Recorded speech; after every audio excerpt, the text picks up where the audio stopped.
Hello and welcome to The Take with Sophy Ridge, live at 9 here in the heart of Westminster. Now, it's our first take of the new year, but really the same story. There's another ambulance strike today with more nurse walkouts due next week and doctors balloting right now for their own industrial action. All of that in a health service that does seem on the brink.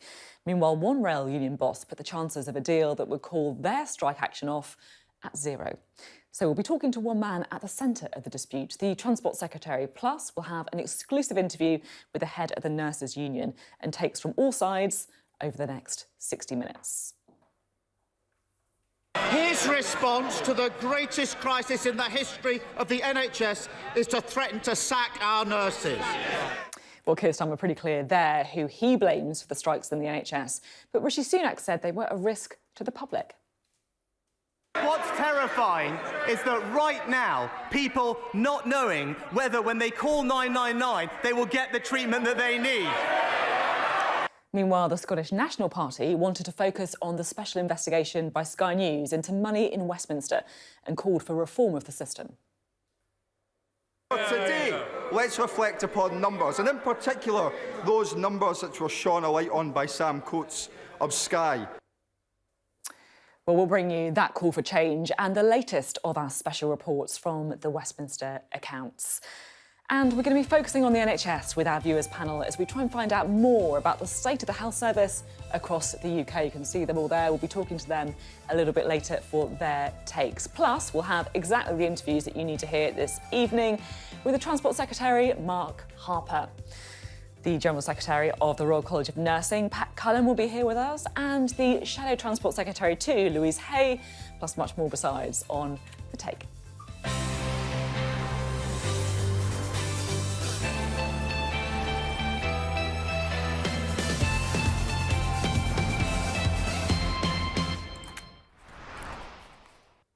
Hello, good evening. It's an absolutely packed show this evening. I don't know how we're going to fit it all in, but we're going to be focusing on the strikes that we've been discussing. Plus, we'll bring you the very latest on the big project here at Sky News, bringing greater transparency to money in Westminster that was given top billing by the SNP at Prime Minister's Questions today. The party says there must be root and branch reform. Well, let's start, though, with the best bits of the week so far.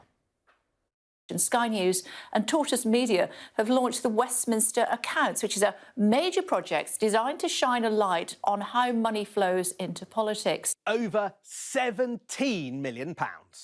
That's the total amount of outside earnings that MPs have declared in the course of this Parliament. You know, the more transparency, the better. I think transparency is really important. Do you think that it is helpful to pull all this stuff together? Yes. In one database? Yes. We're talking about the elite of the UK Westminster establishment here, and all of them have got fingers in different pies. We begin with breaking news, and talks to avert further NHS strikes in England have broken up today without an agreement. They want to talk about is productivity. Productivity when our members are working 18-hour shifts. They let the strikes go ahead over Christmas.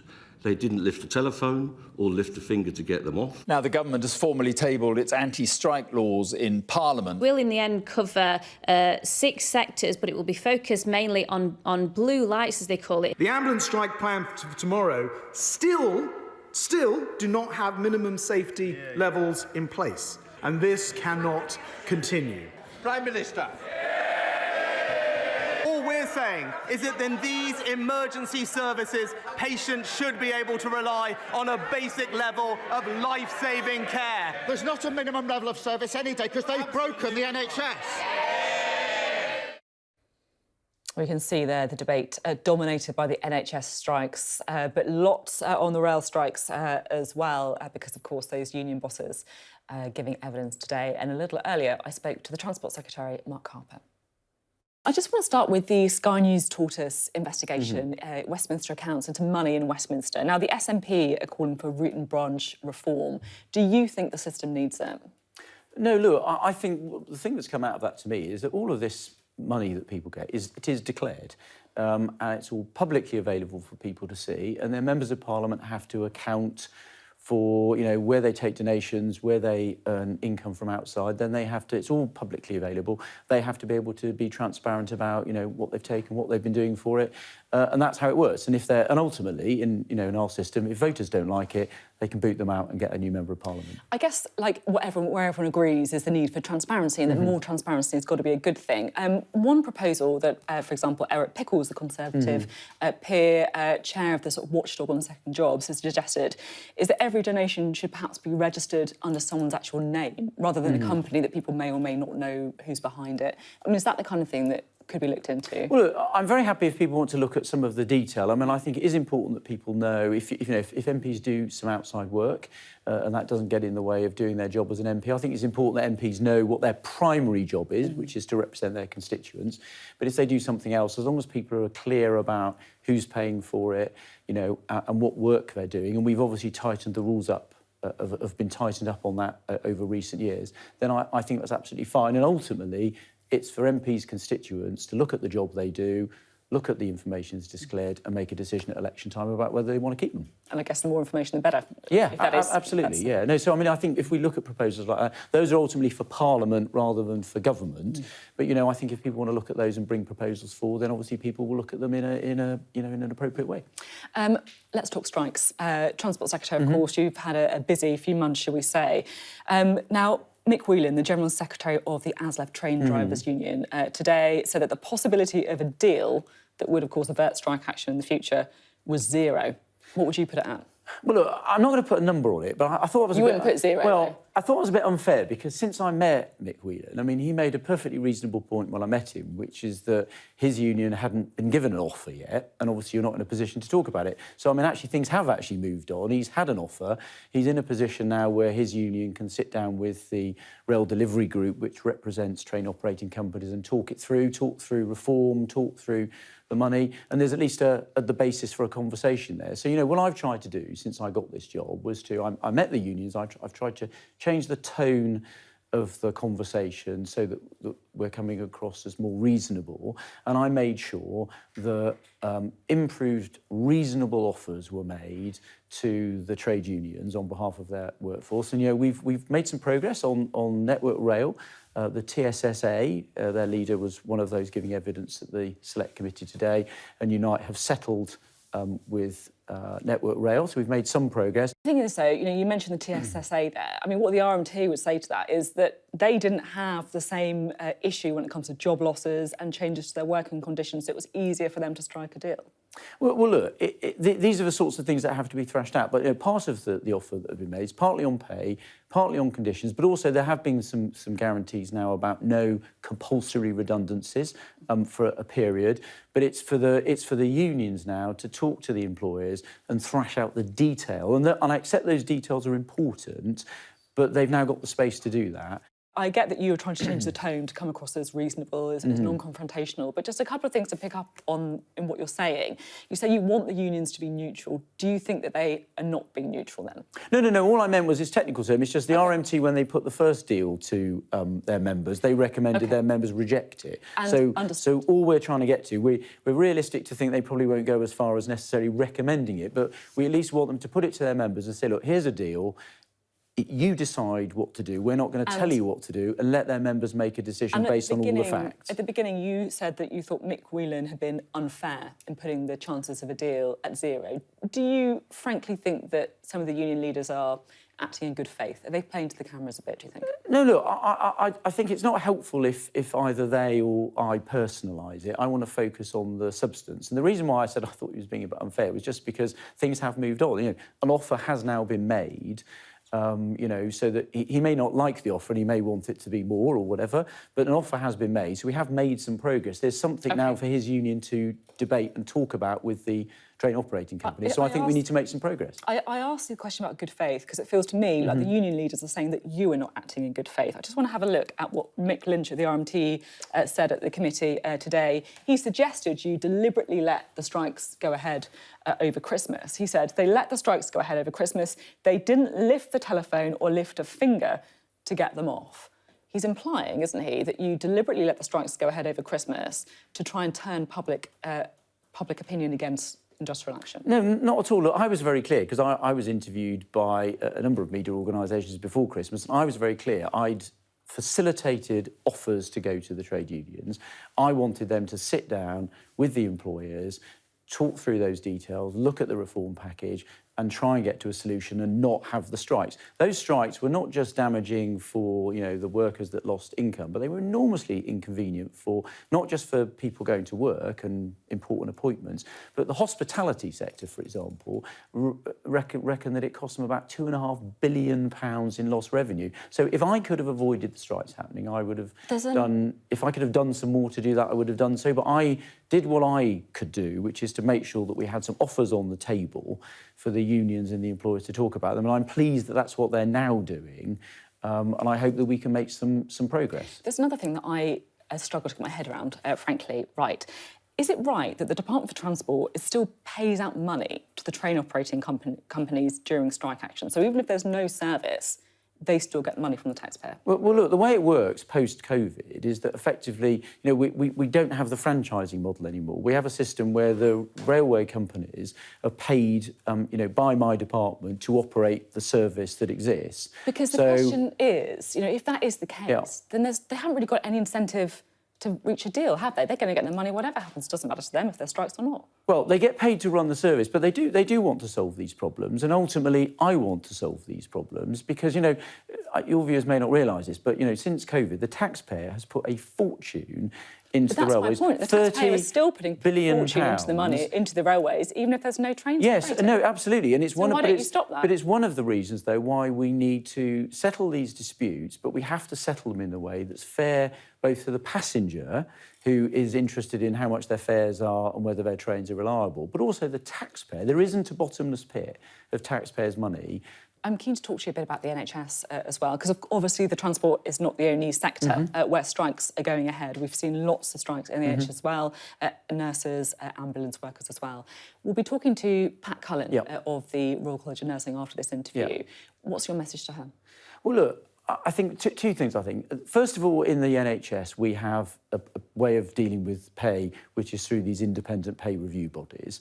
And, the government sets out its position, the unions are able to put evidence to them, and last year's pay review body, we accepted in full so that you've got nurses have got at least a £1,400 pay rise. We play this game. We play this game for months now. You can overrule them if you want to, can't you? Yeah, but we have a process on purpose so that it isn't just about politics. So we've accepted those pay review bodies, and by the way, not every government in the past has always accepted them. We've accepted those. Yeah, that's the point. Not every government has always accepted them, so you don't have to. They've tended to do less, not more. What we've done this week, which we thought was a helpful piece of transparency and discussion with the unions, was the pay review body, the Secretaries of State have got pay review bodies, wrote to the union leaders, met them to talk about the evidence that the government's going to put into those pay review bodies, to talk to the unions, to understand where there may be some common ground, and to look at what the pay review bodies are going to be doing for the coming financial year, and we thought that was helpful. But ultimately, the initial ask of the nursing union was a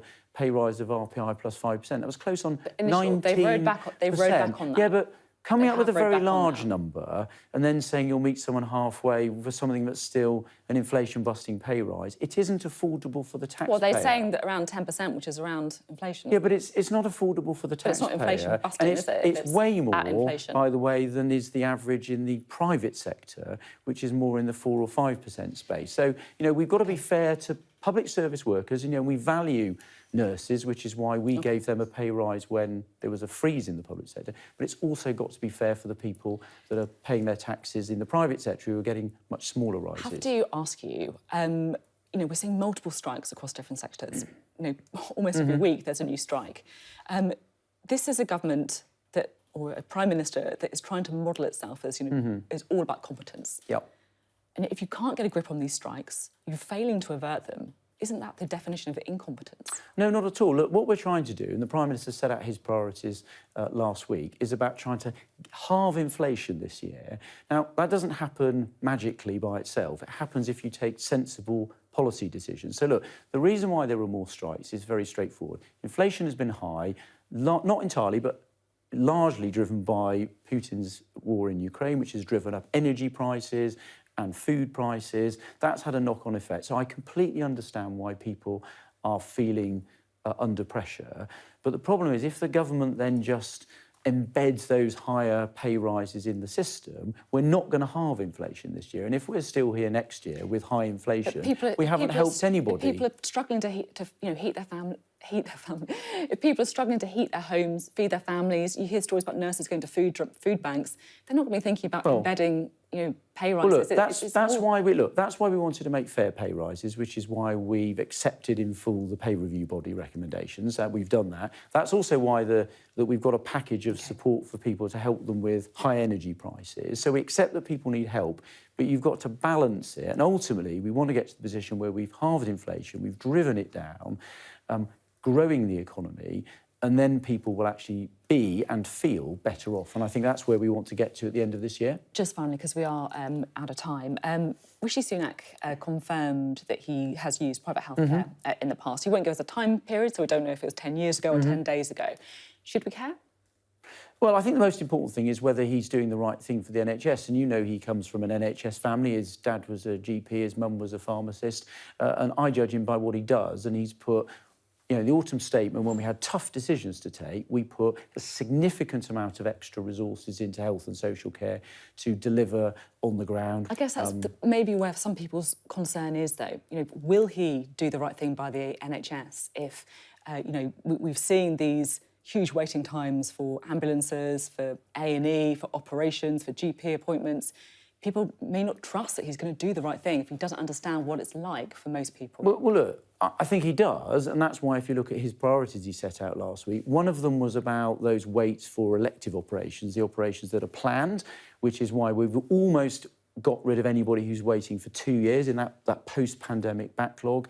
We're hoping to get that down to by March, we'll have got rid of anybody waiting more than 18 months, and then the plan is by next spring we'll have got rid of anybody having to wait for more than a year. But at the same time, we're putting more resources in place to deal with accident and emergency, to get people out of hospital who don't need to be there, into social care. That's why the Secretary of State set out £500 million, another £250 million announced this week. So I think you judge the government by what it's doing. We're focusing on accident emergency, we're focusing on elective recovery post-pandemic, and I think that's how the Prime Minister will be judged, and he set those priorities out clearly in his speech last week. OK, thank you very much. Pleasure. Well, that was the Transport Secretary, Mark Harper, talking to me just a little bit earlier this evening. And listening to that interview here with us now is Pat Cullen, who is the General Secretary of the Royal College of Nursing, of course, whose members are due to walk out on strike again on this time for 2 days next week. Thank you very much for being with us. I know you were listening to the Transport Secretary there. What did you make of what he was saying? Unfortunately, it came across as just the same rhetoric, which has become really tired and is certainly not moving the discussions on for our nursing staff. And we are a matter of days now before the next 2 days of action. And so the rhetoric has to change. They need to get round a table and start to have negotiations, proper, meaningful negotiations with me on behalf of those nurses. And coming out with the same stuff saying they value nurses, and again, the absolute overemphasis about the pay review body, which seems to have become seriously more important to them than fixing the crisis in the health service and protecting the health service and actually getting a resolution to the strike. I guess the argument that Mr Harper was making is that the pay rises would be unaffordable. He says, firstly, because it would embed higher pay rises in the system, so stoking inflation, and also saying that in the private sector, people are getting pay rises of just 4 to 5%, so it's unaffordable and unfair for taxpayers. Well, that's I'm not saying that he's not telling the truth, but factually that's not right. Sounds like you are saying he's not telling the truth. We carried out, got independent economists to carry out a very comprehensive economic study comparing pay rises within the public sector, particularly for nurses, against those in the private sector, and it became abundantly clear within the report that the private sector pay has increased significantly with pay rises and pay increases that have certainly been almost looking enviously at them within the health service. You would say that he's effectively cherry-picking the figures then, just looking at the last year rather than looking back over many years? Yes, and I think that's not the right thing to do in the current crisis that we find ourselves in. You originally asked for a 19% rise. Now you're saying that's just a starting point. So are you willing to compromise and to come down on that then? Well, look, I think I'm on the record for saying that we had never put a 19% figure on it. However, we did certainly set out our policy position as 5% above the rate of inflation. At the time that we obviously agreed the policy position, inflation wasn't where it was in the current times. However, everyone knows that the college and myself as the General Secretary has not just extended an olive branch, but in fact I think we've leaned the whole tree in at this stage to say, meet us halfway, get us round a negotiating table. I'll set out my stall for the 300,000 plus nurses that took part in this ballot. They can do the same, and let's find a way through the current crisis that we find ourselves in. So meeting halfway, would it be fair to assume around the 10% mark? Look, that's what you've been reported as. I can't negotiate. I said time and time again, I'm not going to negotiate on the airwaves. I can't negotiate at a table on my own. The only table I can negotiate at is a table with the Prime Minister or with the Secretary of State. And I would urge them again, a matter of days from the next strike, to please do that for every single member of nursing staff that absolutely deserve to be heard, not talked about on the airwaves by the Prime Minister, by the Secretary of State, but talk to them through at a table with me. They owe that to nursing, but they owe it to patients. As you say, strike action just a matter of days away now. We heard the train drivers' union saying that the chances of a deal he would put at zero to call off his strikes. Would you put yours any higher? Like every single nurse listening to this programme now and listening over this last months, we live in optimism that at some stage that sense will be brought to these discussions by this government. So I'm not going to sit here and lose hope. There's hope for the next number of days that we can get to a table and that we can start negotiating. I'm in communication with the Secretary of State. I'm hopeful that the next time him and I find ourselves at a table, that the discussion will be different, and that we will start to talk realistically about how we can bring things to a conclusion. You say you have optimism. Is there any reason for that optimism? Has anything changed, the tone, the messaging, or is there anything behind it? Well, we certainly had optimism after listening to the Prime Minister over the weekend. On that basis, yes, we thought, look, there must be something that can be addressed for 22-23 pay for our nursing staff, because that's where the dispute is. Unfortunately, as time went on through the week, we heard on the media that there were some discussions about one-off payments and a backdated payment. But those have never been put to me, either formally or informally. But it's the wrong place to have those discussions. They owe it to nursing staff to get around a table and have those discussions with me formally. Would either of those things, I know you don't want to negotiate on the airways, but could you see a deal forming around those principles? Whatever is put to me needs to be significant. That's the first thing. It needs to have long-term thinking behind it, and it needs to have long-term investment.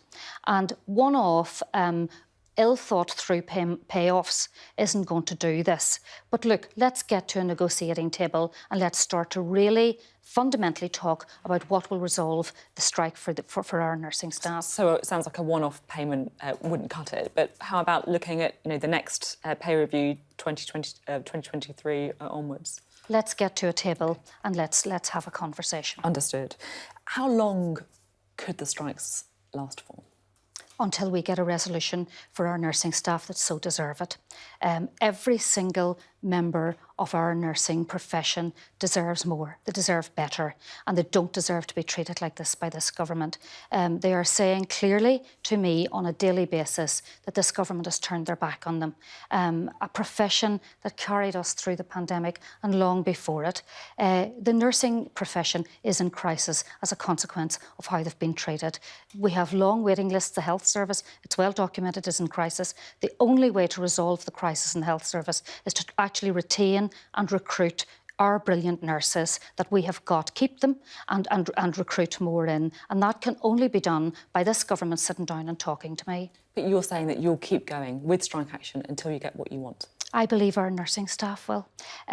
They believe that this is their opportunity to speak up on behalf of their patients and try and do something to address the staffing levels. 47,000 vacant posts in this country alone. And every single nurse coming on duty night and day feel that. But more importantly, our patients feel it. So this is our time to speak up and have our voice heard on behalf of our patients. And that's what every nurse is trying to do now. This is a really difficult question to ask you, but I am interested on your opinion on it. Do you feel that the strike action is putting lives at risk? Well, we heard from the Royal College of Emergency Medicine, but I think every nurse knows this, that there are unnecessary deaths as a consequence of the NHS crisis. It's not our nursing staff that are putting patients' lives at risk, most certainly not. And I think the Secretary of State actually admitted himself that on the days of strike action, the Royal College of Nursing delivered that action with a very safe and steady hand, and there was nothing reckless about how we managed to do that. We exempted emergency and urgent care services from our strike. We'll continue to do that. We will do nothing that will add any further risk or any further unsafe care to our patients. That's what we're about, and that's what we'll continue to do. And just finally, what kind of things are nurses seeing in the NHS right now? Just give it as a sense of how you see the state of the NHS. The NHS, and I've been a nurse for 42 years, and I speak to our profession every single day.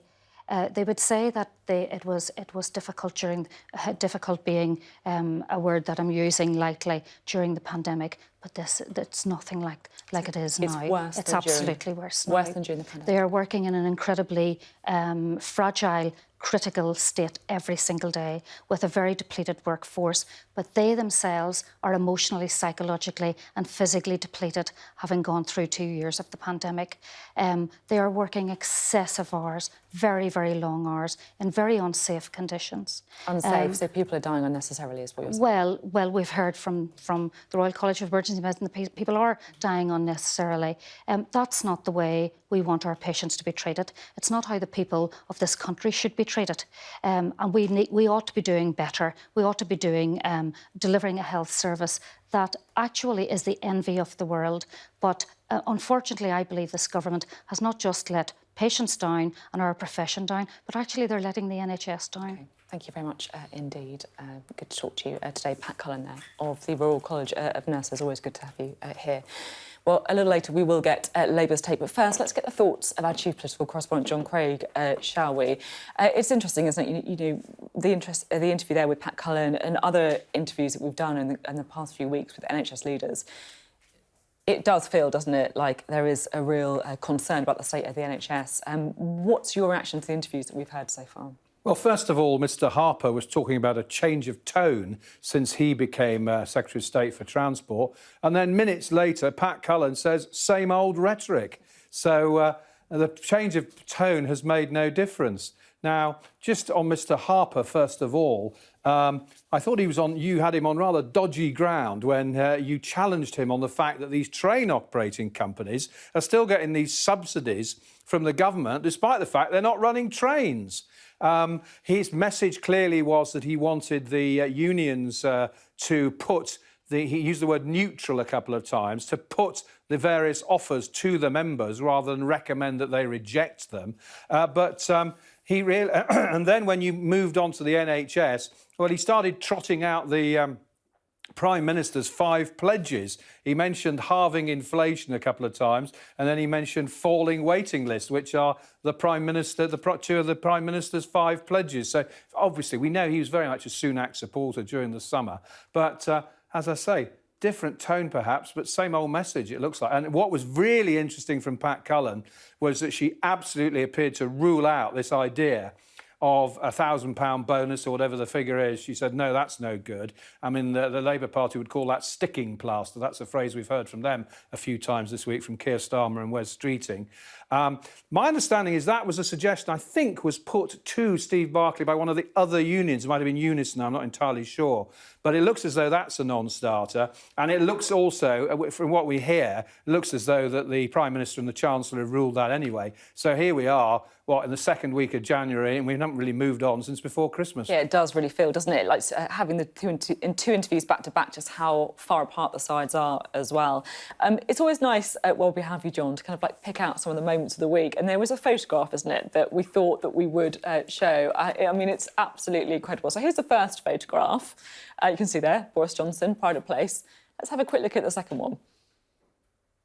Where's he gone, Jon? Where's he gone? Purged like Stalin did to his opponents. I mean, the irony of this is the week. This appeared on the day that Boris Johnson began his comeback tour with his speech at the Carlton Club, where they were unveiling a portrait of him. Yeah, I mean, Mr. Shapps, we saw in the House of Commons. Yeah, there he is. There's Grant Shapps. I'll stand back a bit. Unveiling this very controversial bill on minimum services. Took questions from MPs for about an hour and a half or a couple of hours, I think it was. But anyway, yeah, I mean, that's the space rocket, the one in down in Cornwall. I think that was a year or so ago, that photo. But there's a gap. It just looks ridiculous, doesn't it? I mean, social distancing still happening. I mean, some MPs will say, well, this is typical Grant Shapps because he's got a bit of form for being a bit. Well, should we say... Careful what we say, Jon. I'm just going to jump in there. I'm going to jump in. But what a great moment of the week. Mr. Shapps says he was unaware of any editing that went on. I'm just going to leave. Right, I'm going to walk away. Well, we heard from the Transport Secretary for the government a little earlier. Thank you very much, Jon. And his shadow, Louise Haigh, joins us now for Labour's take on the ongoing strikes crisis across the public sector and transport network. I know you were tweeting about the Grant Shapps photo earlier this week as well. It's the most Grant Shapps thing that's ever happened. You've taken the photo down. My favourite thing was that he actually forgot to Photoshop out Boris Johnson's elbow. That was still showing in the photo. On to more serious matters, the rail strikes. What did you make of Mark Harper's interview? I don't know if you caught much of it. Well, I think it's incredibly frustrating that here we are 6 months after the strikes have started. This dispute has been rumbling on for all these months, and we're still hearing the same old rhetoric from the Transport Secretary. They started when Grant Shapps was still my opposite number, and even back then when they started, it was clear to everyone in the industry and in the public that nothing could happen with this dispute, that the operators and Network Rail couldn't lift a finger without the Transport Secretary or the Treasury's influence, and these negotiations simply can't be brought to a resolution until the Transport Secretary does his job, grows up and sits down at the negotiating table with the operators, because as you rightly pointed out, post-COVID we now have this system where operators get a fixed fee regardless of whether their trains run, so they have absolutely no incentive whatsoever to settle this dispute. So what exactly, because what Mark Harper is doing is talking to them, right? Yeah. Which is what Grant Shapps didn't do, but Mark Harper is actually now talking to the union bosses. So what would you do differently? You know, if you were the Transport Secretary, if you were sitting down around the table, what happens then? Well, look, we've got a better tone from Mark Harper than Grant Shapps. There's no doubt about that. But there's worlds apart from getting in the unions for a cup of tea in the Department for Transport and actually sitting down and doing the hard graft of negotiation. So what is your starting point from a negotiation then? Well, the negotiation is about a whole raft of things. We've got pay, we've got conditions, we've got jobs, and that needs to be done actually as part of a wider conversation about reform in the rail industry. And that's part of the problem. That's part of the reason why the dispute is rumbling on longer than it should, because it's happening in this completely unreformed and, quite frankly, failing rail system where operators are being given a fee regardless of whether their trains run. And you've got a system where the likes of Avanti and TransPennine Express are not delivering the service that are required of them, not investing in the workforce as they have been asked to do time and time again over very many years. And it's a feature and a failure of the very short-term nature of the rail industry. So Labour have a plan to bring our railways back into public ownership, to reform the system, to put passengers back at the heart, and frankly reset industrial relations so we can bring this cycle of very disruptive disputes to an end. You obviously do want reform with the nationalisation project, but my understanding is that would only happen when contracts expire, so we'll be some years away, even if Labour do get into power. So I'm kind of interested in the here and now. Do you think that rail fares are too expensive right now? Well, rail fares have risen far faster than wages over the last 10 years. They've risen faster than fuel as well. So the rail is unaffordable for far too many people. If it is unaffordable, then what would you do? Because at the minute, you know, the people working on the railways want more money. They're resisting reforms that would, for example, lead to driver-operated trains, which would potentially reduce costs as well. And obviously there is this taxpayer subsidy as well that you've raised points about. So where does the savings come if you want to make rail fare more cheap? Well, look, there needs to be investment in the rail service. It's undeniable, and the fact that there was investment through COVID to keep it going doesn't deny the fact that there are issues with pay now. You know, there needs to be that wider reform, and actually, the vast majority of franchises will come up in the first for expiration in the first term of a Labour government. A lot are already being run by the operator of last resort, so it's not the case that this would be very far in the future. There needs to be that widespread reform, and the fact is, the amount that they wanted to save through the workplace reforms that they're trying to push through have already been far eclipsed from the damage that these strikes have done to the economy over the last 6 months. So the intransigence and the ham-fisted approach that this government has taken to this dispute is costing the economy and the entire rail industry dear. Just finally, should we care if the Prime Minister's had private healthcare?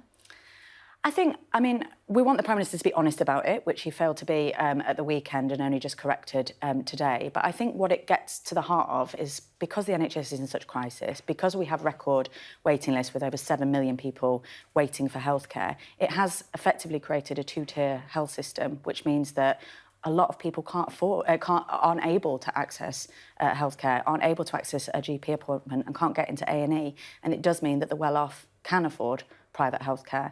And if that's the case for the Prime Minister, then he should be honest about it. And it does reveal something that he isn't necessarily experiencing, the very poor healthcare that a lot of people across the country are. OK, thank you very much for being on the programme. Louise Haigh there speaking to us. You're watching The Take. We are live in Westminster for you this evening. Up next, the SNP says a Sky News special investigation into money in politics means there must be reform. We'll bring you our latest special report from the Westminster accounts.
Hello and welcome back to Westminster. You're watching The Take.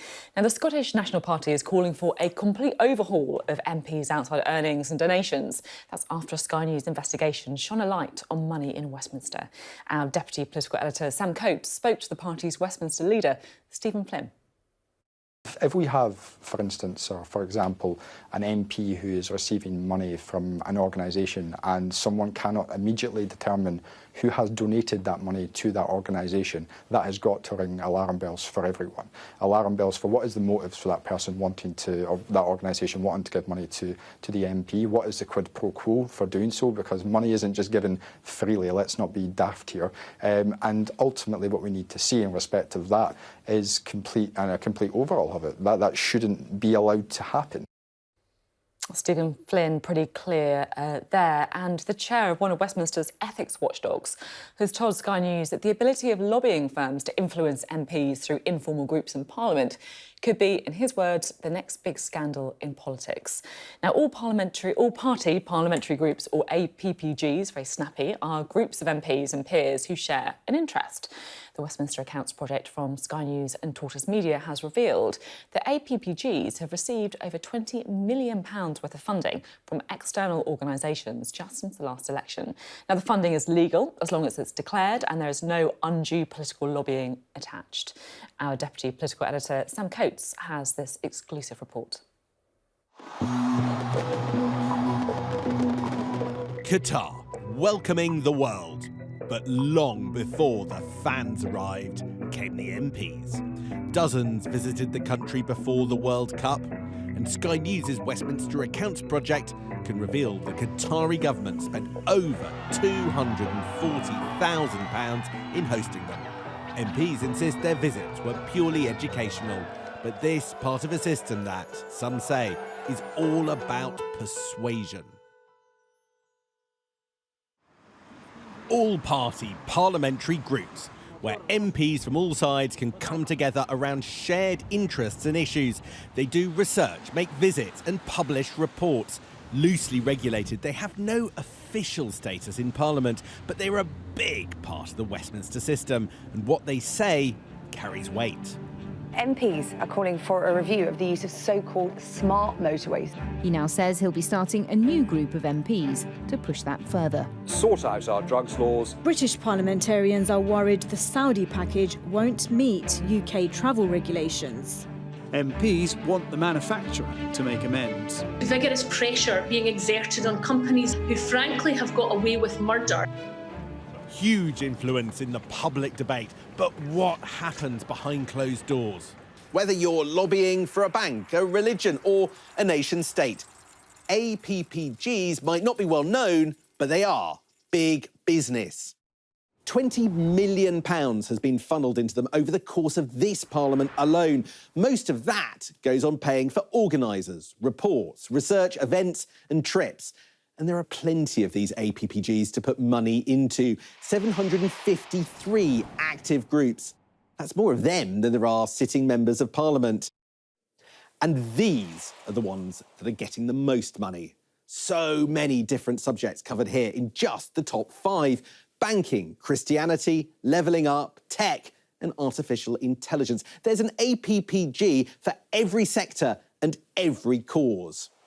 And this is where the money's coming from. Names you've probably never heard of. But what they say they do is revealing. Of the top 10, 6 of these companies are registered for lobbying, and many others have a clear agenda. So much of life in Westminster is lobbying, the art of persuasion central to politics. And APPGs can provide a rich canvas. It takes just 5 MPs to set one up. And companies can fund them directly, giving to a group that matches their cause. Or they can give cash via a lobbying group. It's their job to convince politicians and governments to do what they want. But it's not always easy to get them to speak on camera. So when I was offered the chance to chair an event on lobbying in Parliament, I couldn't possibly say no. And we've got a brilliant panel here tonight to talk through that. A room of lobbyists making the case that they can be a force for good. They see APPGs as a powerful tool. I know our APPG helped influence getting more money for Northern culture in the Levelling Up White Paper, Levelling Up Fund. We did that. We know that with net zero. We know the action plan, the 2030 target was reduced because of what we said. We think that, but it was had influence, and that's bringing that group together. It's really effective. But finding it hard to defend the system. Some people worry that APPGs are used through the secretariats, the sort that you run, in order to push particular corporate agendas. Is that true? I think it might be true. I think probably most groups do things or operate the way we do. I think there are a minority of APPGs that are funded by certain organisations who are peddling their line, and they are trying to unfairly influence parliamentary decisions. There are too many of them and it's too easy to set them up. Where there's a potential problem is in the lack of transparency on funding, the lack of transparency on their objectives, and the lack of transparency on how they behave within Parliament. Can you name some examples or give some scenarios where there's an issue? No. Why not? No, there are 650 to choose from, so... But you think there are issues, that you know that there are issues with some of them because they're not doing what they say on the tin, they're actually tools of individual corporate vested interests, and there's no way of stopping it? I didn't say that. Do you think there's unethical behaviour with APPGs at the moment? It's not a no. I know. A stark warning from one of the government's top ethics watchdogs. I think this is the next big scandal unless we take action. But a number of them are, the Secretariat comes from professional organisations, from lobbying groups and from organisations that are particularly axe to grind. And I don't think there is sufficient transparency in terms of why they're doing it. There are clear examples of a business putting its money into an APPG to try and influence policy. The CBD APPG are funded by a single company with a specific interest. Tenacious Labs open that easing cannabis regulations is the company's goal. But they say it's the MPs who call the shots. What you have to do is you have to persuade some MPs or officers, officers there, 5 of them, that it's of sufficient interest to them, that if you do a bunch of grunt work to supply them with the heavy lifting, that they're prepared to spend some time on it. And it's their APPG, not ours, and they make that very clear as we go along, providing them with sensible first drafts for a discussion to happen around. And that's our job. We work for the APPG. We don't, we're not the tail wagging the dog.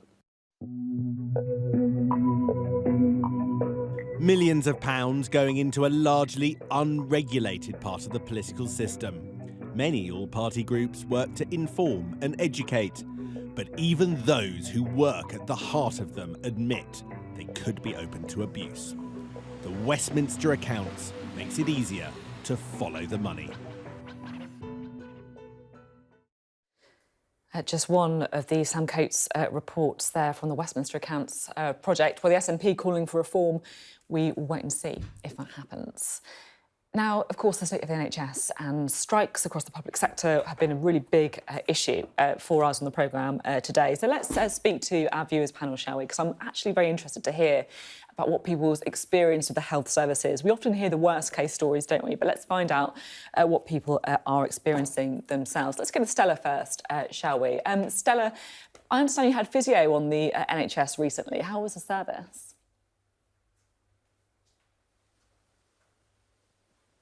Can you hear us, Stella?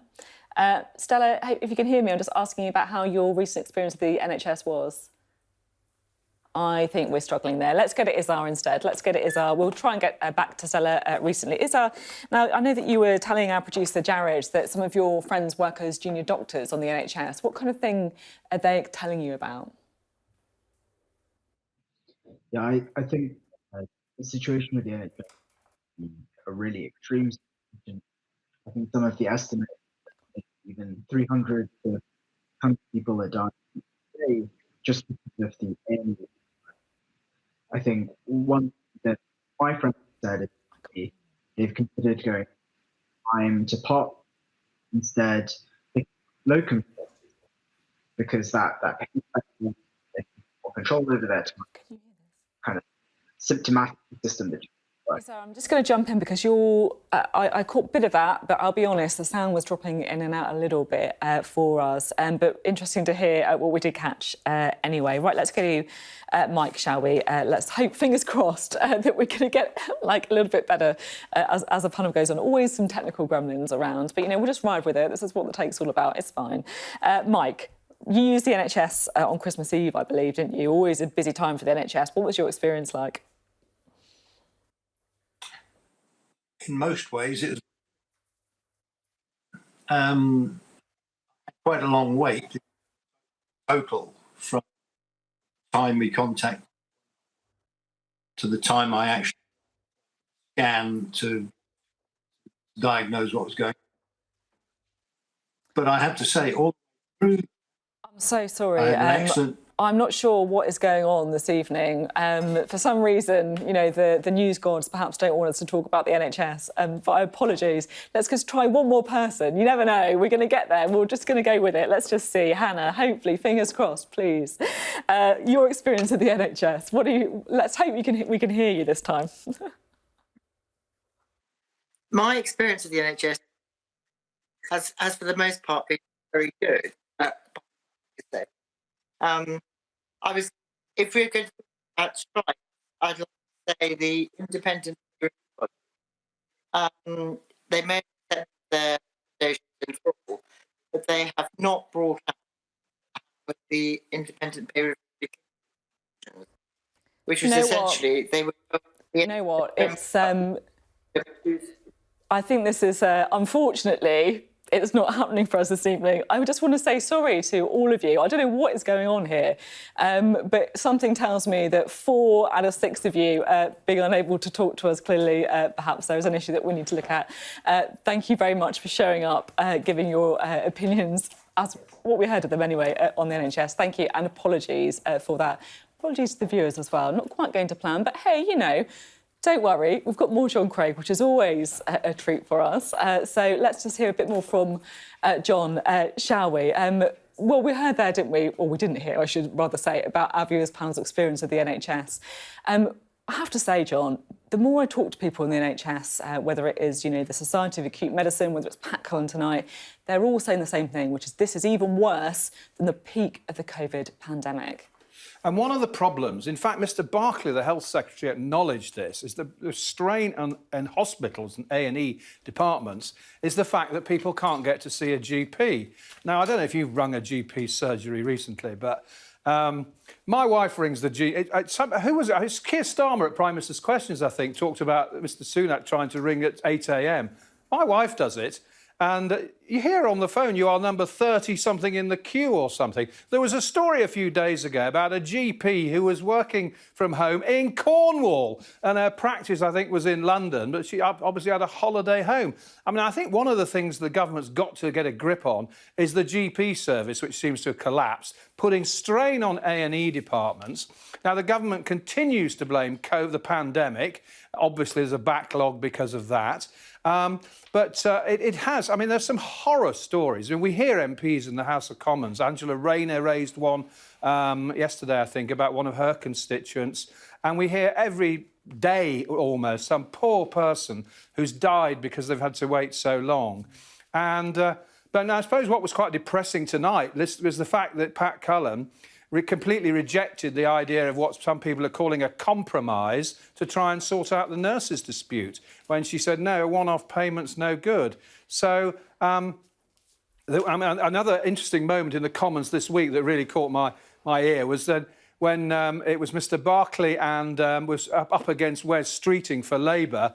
Wes Streeting absolutely tore into him during a statement on, was it Monday or Tuesday? Monday, I think. And then from right behind him in the Commons chamber, the veteran Tory MP, Edward Lee, said, well, hold on a minute, other countries have had COVID and so on. He mentioned some European countries, and I think Canada was another one as well. They're not having these problems. And he says, what's our plan? Why haven't we got a plan? We can't leave it to the Labour Party, said Sir Edward Lee. It's really interesting, isn't it? Because you talked about West Streeting as well and GP surgeries. And it does feel at the minute that it's Labour who is perhaps talking a bit more radically on the NHS, saying that the GP shouldn't be the only gatekeeper. For example, self-referrals, pharmacies, there should be other ways of accessing healthcare. Yeah, and yet the Prime Minister's questions today, Rishi Sunak, who I thought actually was put in quite a combative performance today, he really attacked Labour's plan, said it was uncosted and so on. It's really interesting. That does feel like that is where the political debate is going this year. Jon, thanks for stepping in. Always great to speak to you. Jon Craig there on The Take. Well, that's it for this week's programme. We will be back next week and every week, Wednesdays at 9 p.m. Next up, it is Sky News at 10. Thanks very much for watching.